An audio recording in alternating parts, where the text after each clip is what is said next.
Welcome students.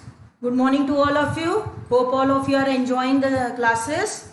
Welcome to the next session of your circulatory system, the transport system of your body. In the last video, we studied about the circulatory system, what is circulatory system and the importance of circulatory system.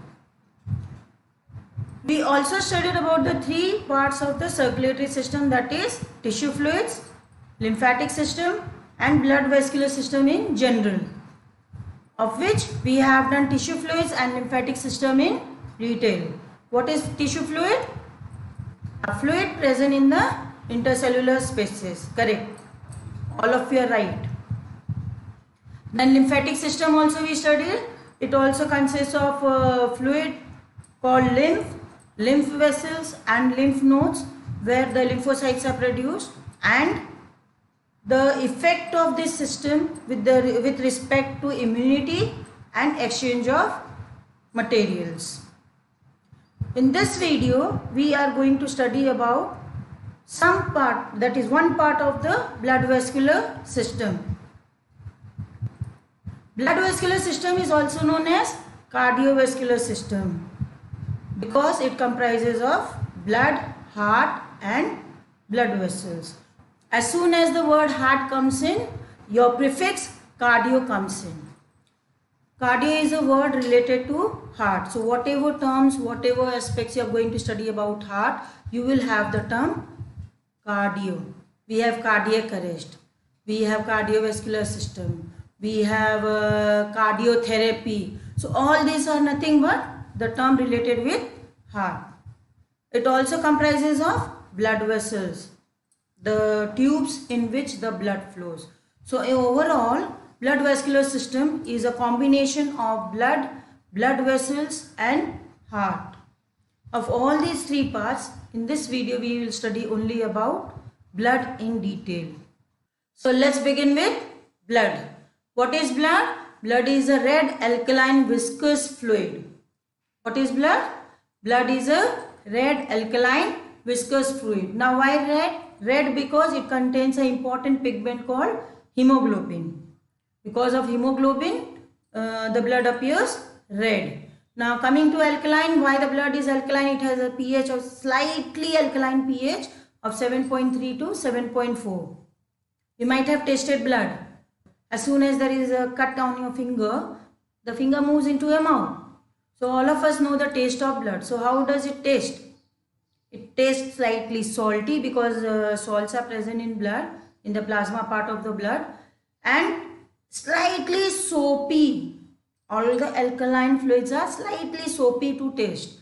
So blood is alkaline. Then coming to viscous, why the blood is viscous? Because it is thick. You have seen blood oozing out. It's quite thick. So it is viscous. And fluid, blood is a fluid, everyone is aware of. Now coming to connective tissue. What is a connective tissue? Connective tissues are those tissues which connects any two organs, any two parts of the body. And since blood flows in the vessels throughout the body, blood connects each and every part of the body. And that is why it is also known as fluid connective tissue.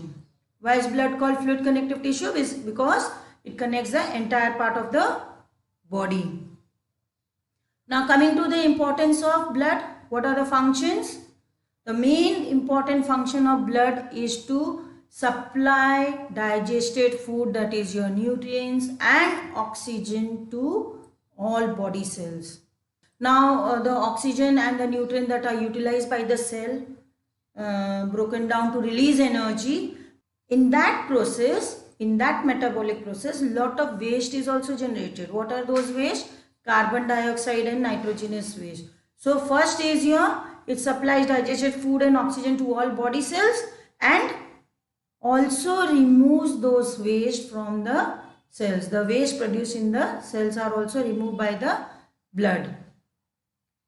Blood also helps in regulating body temperature, fight against infection and transport other matter. Apart from digested food and oxygen, it also transports hormones, enzymes, different kinds of proteins and other things to all body parts. This is an overall view of blood, how the blood is categorized into different parts. What are the components of blood? These are the different components of blood. Blood is divided into two parts, that is your plasma and corpuscles. Plasma is the fluid part of the blood and corpuscles are the solid component of the blood. Corpuscles are divided into three parts, that is there are three types of corpuscles: red blood cells or erythrocytes, WBCs, that is white blood cells or leukocytes, and blood platelets or thrombocytes. WBC is further categorized into granulocyte and agranulocyte. There are two types of WBCs. Some of the WBCs contain granules. They are nothing but a small granular-like structure present inside the WBC, and agranulocytes. There are three types of granulocytes, that is eosinophil, basophil and neutrophil. Eosinophil is helpful during your infection whenever you are suffering from cold, fever and all. During those time, eosinophil number increases. It shows the allergic reaction which produces symptoms in your body that something is wrong in your body. Next is your basophil. Basophil produces two types of important proteins. One is your heparin, which protects the blood clotting inside your blood vessel. It also produces histamine, which produces allergic reaction. Next is your neutrophil. Neutrophil is another granulocytes. This helps in fighting the diseases. Next is your agranulocytes, another part of WBC. It does not have any granules. Monocyte and lymphocyte. They also help in protecting body against diseases. Now we are going to study each aspect or each component of blood in detail one by one. First comes your plasma. Plasma is nothing but the fluid part of your blood. It constitutes around 60% of your blood. Plasma constitute around 60% of your blood, and the solid component, that all the blood cells are around 40% of the blood. So what is plasma? If we allow the blood to stand in a test tube, what you will see after 2-3 hours, the solid components settle down and you will have a clear straw colored fluid on top. So this is how they get separated, and you can use this plasma is used for various types of treatment. All the components present in the plasma is separated, and then different kinds of patients are treated with those components. So what is plasma? Plasma is a straw colored alkaline fluid comprising of about 90 to 92% water. If I take plasma as a whole as 100%, you will see about 90 to 92% of plasma is only water, and the remaining 8% is your other components like your proteins, inorganic salts, hormones, enzymes, etc. Apart from this, plasma comprises of number of proteins. There are different types of proteins present in plasma like albumin, globulin and others. But the most important protein present in plasma is fibrinogen. The most important protein present in plasma is fibrinogen. This fibrinogen is responsible for blood clotting. It is known as blood clotting factor. There are many types of blood clotting factor, and if any of this clotting factor is absent, blood will not clot. What are the functions of plasma? To transport dissolved food and oxygen, enzymes, hormones, etc. and to remove the waste, that is your carbon dioxide, from the cells. Coming to the solid components of the blood, that is your blood corpuscles. You can see these are the different types of blood cells present here. All these three are categorized into three major groups: erythrocytes, that is red blood cells; leukocytes, white blood cells; thrombocytes, blood platelets. Let's do each type of blood corpuscles in detail. The first one is your red blood corpuscles, also known as erythrocytes. These RBCs are maximum in number in your blood. Among all the blood corpuscles, RBCs are maximum in your blood. They are formed in the bone marrow. The process is erythropoiesis.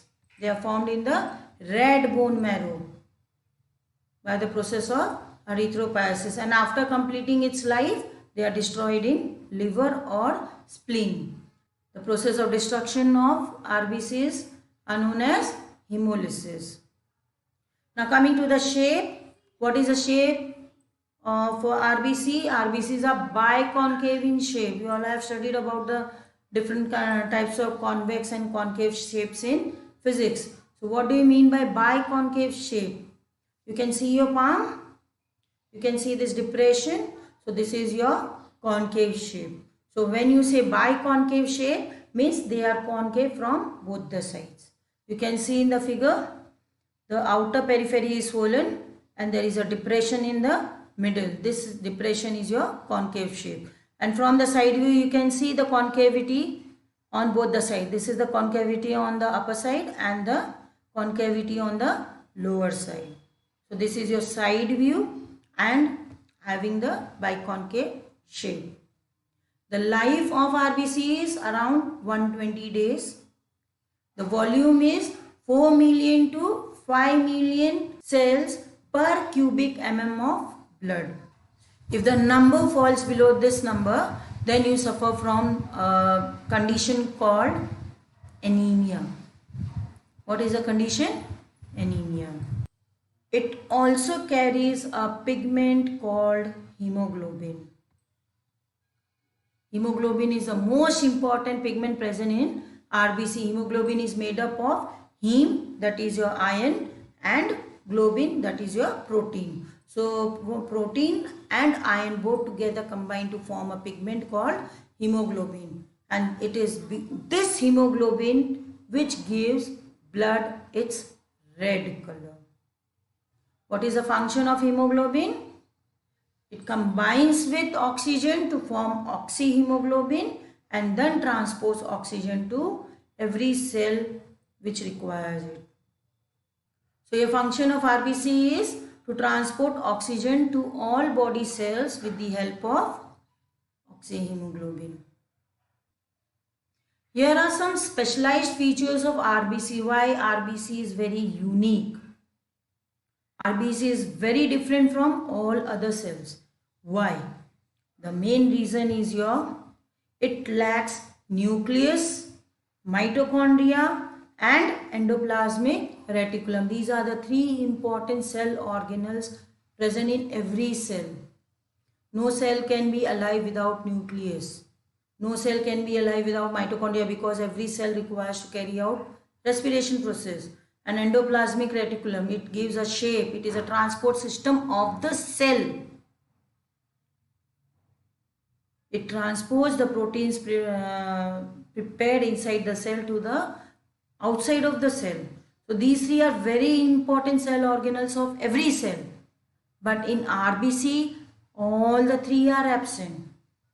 The reason behind it is, if RBC lack nucleus, nucleus is the largest cell organelle in any cell, especially in animal cell. In animal cell, nucleus is quite big and it occupies a big space of the cell. So RBC, when it lacks nucleus, what happened? The surface area is increased. Due to loss of nucleus, the surface area is increased. Now surface area has increased, so it can accommodate more hemoglobin and now more oxygen can be carried to different cells. So due to lack of nucleus, the surface area of RBC is increased so that it can carry more and more oxygen. Coming to mitochondria, why do RBCs lack mitochondria? What is the function of mitochondria? You all have studied in class 7. What is the function of mitochondria? The function of mitochondria is to carry out respiration to generate energy. Now how do they generate energy? They utilize the oxygen, break down the food and then liberate energy. And what is the function of RBC? It is to carry oxygen. Now if the oxygen present in RBC is utilized by mitochondria, how will the RBC carry oxygen? How can RBC be efficient in carrying oxygen? It is not possible. So mitochondria is absent in RBC. Why? So that it can carry all the oxygen present in them to different cells. It's just RBC is just like the cashier. RBC is just like the cashier who has hundreds of bundles of notes around them, but they cannot use a single penny of that money. Same way, RBC is richly supplied with oxygen but cannot use even the smallest amount of oxygen for itself. Why? Because of lack of mitochondria. So what happens? Due to lack of mitochondria, now RBC is capable of delivering the entire amount of oxygen because they cannot use oxygen for itself. Next comes your endoplasmic reticulum. As I earlier said, endoplasmic reticulum forms the skeleton of the cell. It gives a cell a particular rigid shape. Now due to lack of endoplasmic reticulum, what happens? RBCs become very flexible, very elastic in nature. Now why do we need RBCs to be flexible? Because it has to enter the capillaries. Capillaries are very fine blood vessels. So what happens? Due to lack of endoplasmic reticulum, the flexibility and elasticity of the RBCs increases, and now it is capable of squeezing into the finest capillaries. Now it can easily squeeze into the finest capillaries and provide all the required nutrients to every cell around it. So this is the main reason behind the lack of all these cell organelles, that is nucleus, mitochondria and endoplasmic reticulum. The next specialized feature of RBC is poisoning with carbon monoxide. Where is carbon monoxide present? From where it is emitted? Where do you get carbon monoxide? Right, from the vehicle exhaust or from the industrial exhaust. What happens when you are in a polluted environment and that environment is filled with carbon monoxide? What happens? Your hemoglobin present in RBC has around 250 times. How much? 250 times more affinity for carbon monoxide than oxygen. So if you provide RBC with oxygen and carbon monoxide, hemoglobin will first run for carbon monoxide, leaving oxygen aside. So hemoglobin has great affinity for carbon monoxide. It combines with carbon monoxide to form a deadly poisonous compound called carboxyhemoglobin. What will it form? Carboxyhemoglobin. And if we inhale carbon monoxide in large amount, we may even die. So what is the impact of carboxyhemoglobin? Now once carbon monoxide combines with hemoglobin, now there is no hemoglobin left to carry oxygen. So what is the main effect of carboxyhemoglobin? Is it hinders the oxygen carrying capacity of blood. This is very, very important topic of your RBC. Very important topic. Even in both, this question is often asked. What happens when you inhale carbon monoxide? So what is the answer? It hinders the oxygen carrying capacity of the blood. It may not carry oxygen so efficiently as it carries because of presence of carbon monoxide. So It hinders the oxygen carrying capacity of blood and may cause unconsciousness and even death. If you are not supplied oxygen immediately, you may even die. So these are the two important specialized features of RBC. Coming to the next type of blood corpuscles, that is your white blood corpuscles. Now these are colorless corpuscles. They do not have any color, but nucleus is present in them. They are nucleated. They are larger than RBCs. They are larger than RBCs. They have nucleus, but their shape is either oval or amoeboid. You have seen in the outline, you have seen there were different types of WBCs. We are going to study it later on. So some of the WBCs are oval in shape and some of them are amoeboid in shape. Amoeboid means no fixed shape. They do not have any fixed shape.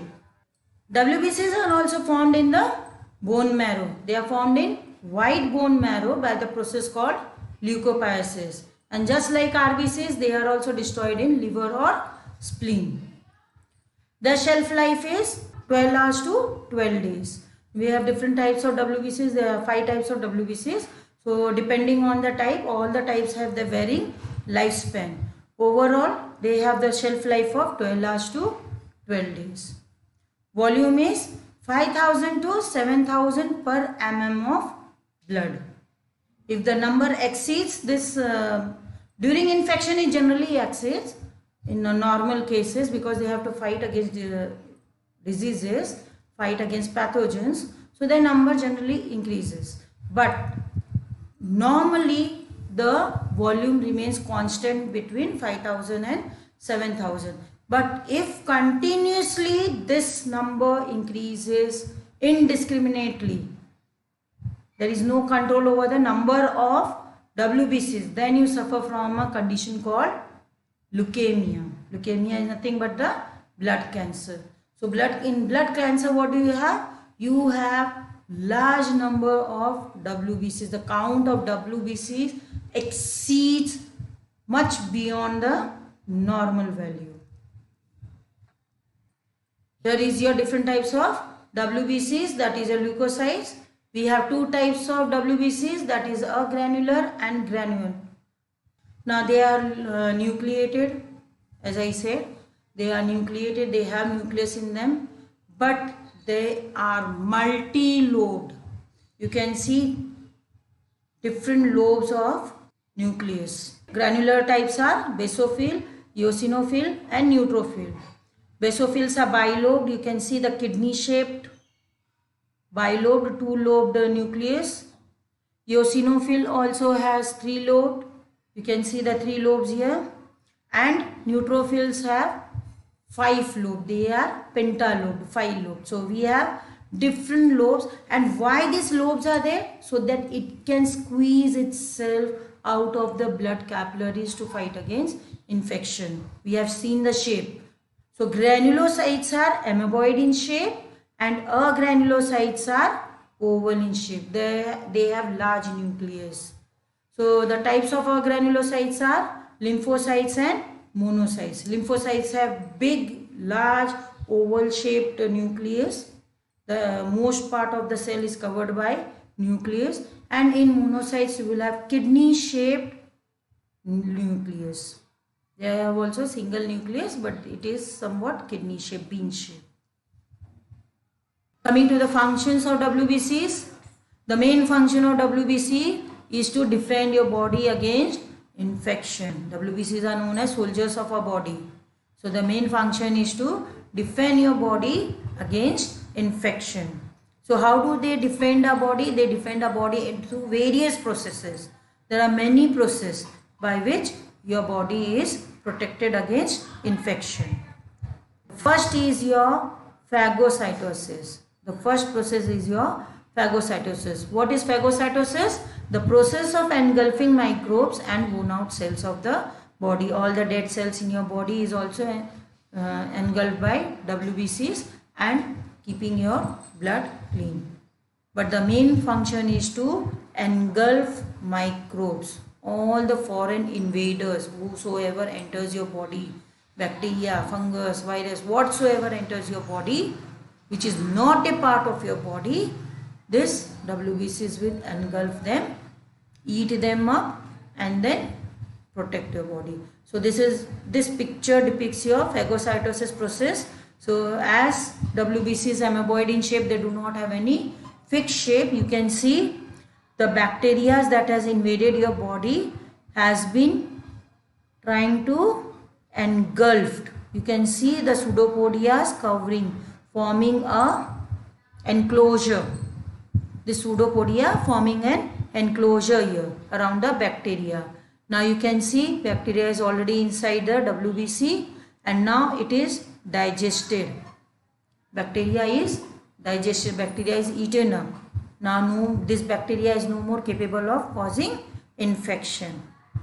Thus your body is safe. This is how phagocytosis takes place and your WBCs protect your body.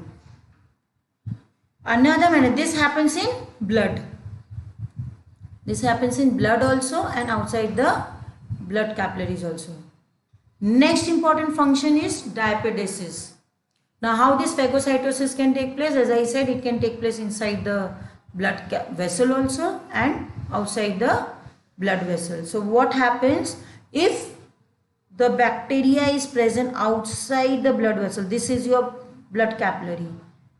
This is your blood capillary and these are the surrounding body cells or tissues. You can see these are the spaces that surrounds the blood capillary.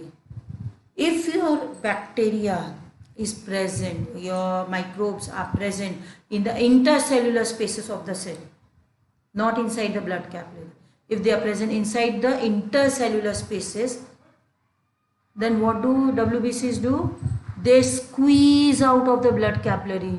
You can see blood capillary is a very thin walled blood vessel. They are made up of single layered cell, endothelium. They are made up of single layered cells. So you can see these are single layered cell. So through the gaps wherever the cells join, from there are intercellular spaces available. So what happens through those spaces? WBCs squeeze out. They just twist themselves and squeeze out. You can see all these WBCs squeezing out. This process of squeezing out of the blood capillaries is known as diapedesis. The process of squeezing out of the blood capillaries by WBC is known as diapedesis. So this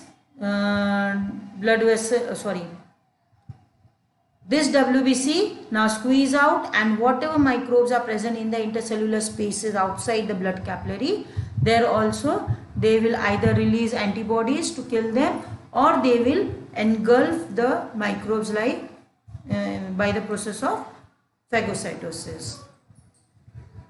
So these are very two important functions of WBCs. Some other functions of WBCs are, all of you are aware of pus. Pus formation at the injury site. Suppose you don't take care precautions, if you don't take medicines, what happens? The injured sites have white color deposition. It's very tight, it's very painful. Have you seen that? That is nothing but the white color patch or white color fluid that oozes out is nothing but the pus. Now what is pus? In war times, whenever there is war, you can see the soldiers dying. Many soldiers die. And who are the soldiers of our body? WBCs. Who are the soldiers? WBCs. Now what happens? During the fight with the microbes, in the process of killing the microbes, many of the WBCs are also destroyed. Wherever there is infection, the WBCs from entire body rushes to that area. Not only this, even the production of WBC increases. So what happens? Lots and lots of WBCs die, and since they are colorless, since they do not have color, so you will see white patch accumulated or white pussy fluid oozing out or collected in that particular injured area. That is nothing but the dead WBCs. And once this pus is removed, they are not only WBC, they are microbes also. In that, dead microbes are also present. Once the pus is cleared, once the pus is cleaned or drained out, what happens? A new layer of skin is formed over that injured area and your body is again safe from that infection. So, one of the other important function of WBC is pus formation. Next is your antibodies. Just now we saw they produce antibodies or they carry out phagocytosis. So in the earlier case we have seen how phagocytosis are carried out. Same way, lymphocytes, one of the type of WBC, lymphocytes, they produce antibodies. Antibodies are nothing but they are the proteins. What are antibodies? Proteins named gamma globulin. What are antibodies? Protein named gamma globulin. The name of that protein is gamma globulin. They are very, very specific to particular diseases. They are very, very specific to particular diseases. Like in your childhood, you got vaccinated. Every one of us get vaccinated. What is that vaccination for? To develop antibodies in your body against certain fatal diseases. You have DPT vaccination, that is diphtheria, pertussis, tetanus. You have polio vaccine against polio. Then you have BCG vaccine, that is against your TB, tuberculosis. So like this you take number of vaccinations in your childhood. All this is nothing but to develop mild infection in your body and allow your body to develop antibodies against this. Once antibodies are produced in your body for certain particular diseases, then your body is safe lifelong. Your immunity is maintained lifelong against that particular disease. So lymphocytes produce antibodies and kill the germs or neutralize the toxins. So WBCs also produce antibodies.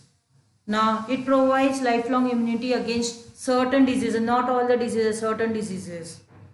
One that is sure, the one we get vaccinated for, and there are certain natural diseases also which we suffer naturally, like your chicken pox and all. We suffer naturally and develop antibodies in our body. Now once the antibody is developed in your body gets immune to it. So you get lifelong immunity against that particular disease.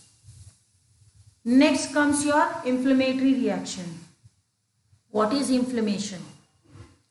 Inflammation is nothing but the burning sensation. Suppose there is any infection in your body, you feel itching. You feel itching, no? When the body starts recovering, that time you feel itching. Suppose a mosquito bites, you get a somewhat burning sensation and you feel like itching it. Even swelling you can see. All that is due to WBCs trying to defend your body. Now what happens when mosquito bites? When mosquito bites, it pours certain anticoagulants so that while sucking the blood, that blood do not clot in the body. So that anticoagulant which is released by the mosquito causes the inflammatory reaction. That generates a sensation which makes you itch that area.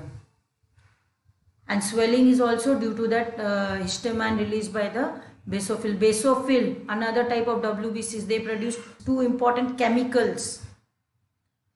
They release two important chemicals. One is histamine and another is heparin. Histamine. What is histamine? Histamine is a chemical that causes allergic reaction. What is histamine? That causes allergic reaction. What are the allergic reactions? Redness, rashes, swellings. All these are nothing but the inflammatory reactions caused due to the histamine. Another important chemical produced by basophil is heparin.